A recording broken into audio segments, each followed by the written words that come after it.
বন্ধুরা, আজকে আবার ছোট্ট আরেকটা মিনি ব্লগ নিয়ে চলে আসছি। তো সবাইকে সুপ্রভাত। আশা করি সবাই ভালো আছেন, সুস্থ আছেন।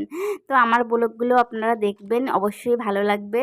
আর কমেন্ট করে জানাবেন আমার ভিডিওগুলো কেমন হচ্ছে। তো আপনাদের একটা কমেন্ট পেলে না আমাদের খুব ভালো লাগে আর কি, যারা আমরা ব্লগ করি।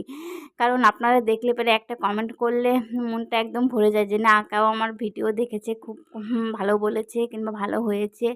তো আপনারা দেখবেন, প্লিজ একটা কমেন্ট করবেন, খারাপ হলেও কমেন্ট করবেন, দিদিভাই ভিডিওগুলো ভালো হয়নি। তো ভালো করার চেষ্টা করব আর কি। আর দেখুন, কালকে রাত্রে না রান্না করেছিলাম।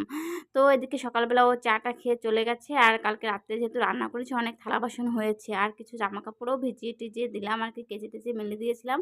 আর আজকে এই যে রান্না করছি ঘুগনি। তো একদিন দুদিন বাদে বাদেই রান্না করি, মানে একদিন রান্না করি, দুদিন খাই, তারপরে আবার রান্না করি। তো এই দেখুন, দুপুরবেলা রান্না করার জন্য সমস্ত কিছু গুছিয়ে নিলাম একবারে।